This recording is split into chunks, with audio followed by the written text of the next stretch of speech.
Ipon ko pa yun. Yung mga dyan, nabiruya.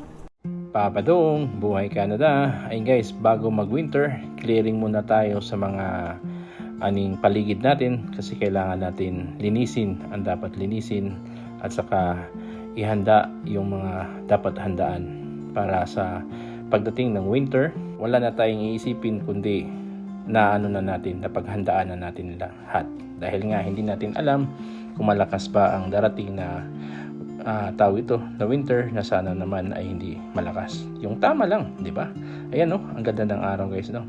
Kaya yan guys, yung kinakayod ko dyan na lupa, yan yung tinaniman natin ng sunflower. At saka maglalagay naman kami ng panibagong sunflower dyan kasi binunot na namin yung mga namatay na sunflower. At saka si Mami Tess naman ay nagwawalis dahil nga hindi ko na videohan yung kinat ko na yung mga bulaklak na sa harapan na tawag ito, tumutubo lang yan pagdating naman ng summer.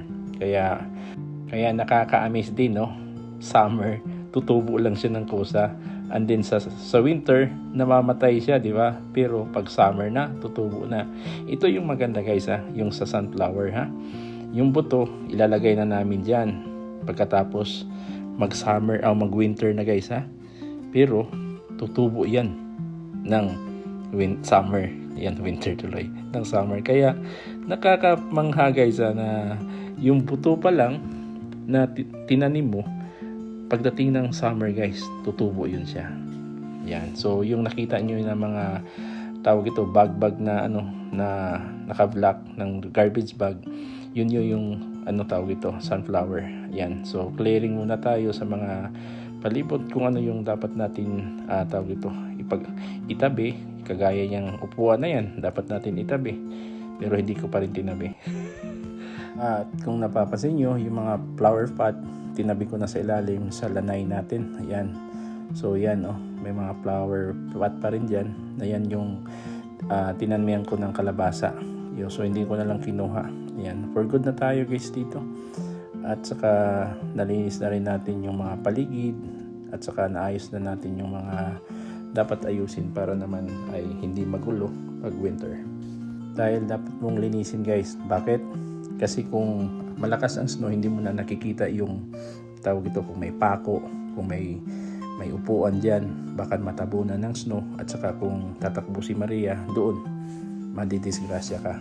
Kaya dapat linisin mo yung mga paligid mo at itabi mo yung dapat may mga talim. Kasi kung maglalaro kami sa snow, kasi kadalasan naglalaro kami dyan. At saka naghahabol lang kami dyan pag may snow na.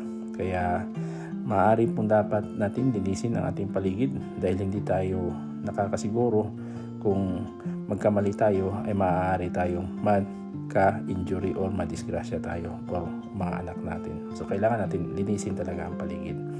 Kaya dito guys oh, ginawa na namin yung mga tira-tira na mga tawag ito, yung mga gamot ng sunflower. At saka yung napapansin niyo yun, kinat ko na yung bulaklak dyan.